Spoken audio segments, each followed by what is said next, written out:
Bonjour, dans cette deuxième partie dédiée à la borne informative dynamique et interactive LED, donc une borne intérieure d'un format de 46 pouces, je vais présenter les aspects logiciels et les aspects techniques de l'affichage. Donc cet affichage est un format Full HD, c'est-à-dire qu'en fait nous sommes en full résolution,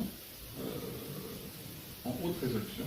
Et le deuxième aspect, c'est effectivement le système d'exploitation qui est utilisé par un Windows 7 avec un processeur Intel donc, et une carte graphique haute résolution, donc à la fois très rapide et très fluide en affichage.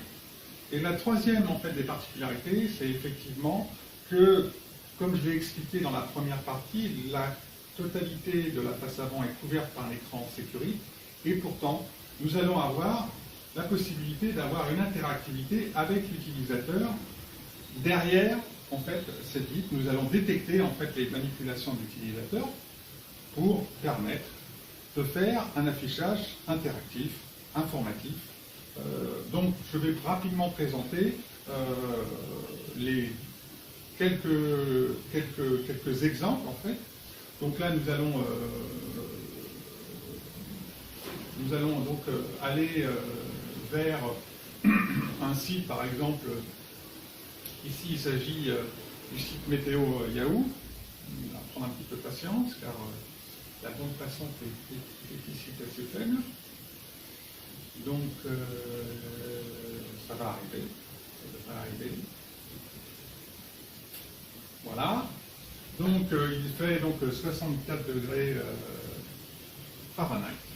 Et ce qui fait donc 18 degrés Celsius. Et si jamais je souhaite parcourir un contenu, je vais pouvoir effectivement librement le parcourir. Alors quels sont les autres aspects en fait que nous allons voir par rapport à cet environnement? Le deuxième aspect qui est le plus important pour nous, c'est effectivement l'aspect d'affichage interactif et d'affichage dynamique. Donc là, dans cette deuxième vidéo, je vais tout simplement vous montrer un premier affichage qui est un affichage de type dynamique.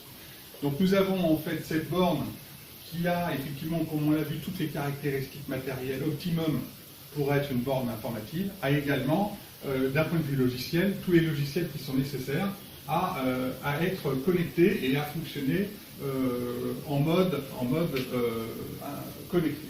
Donc cette borne est en train d'aller chercher du contenu, et comme vous le voyez, elle est en train d'afficher en fait un contenu. Et maintenant que cette borne est devenue une borne dynamique, aucune utilisation, aucune manipulation en fait de l'utilisateur ne viendra interrompre cet affichage. Je vous remercie de votre attention.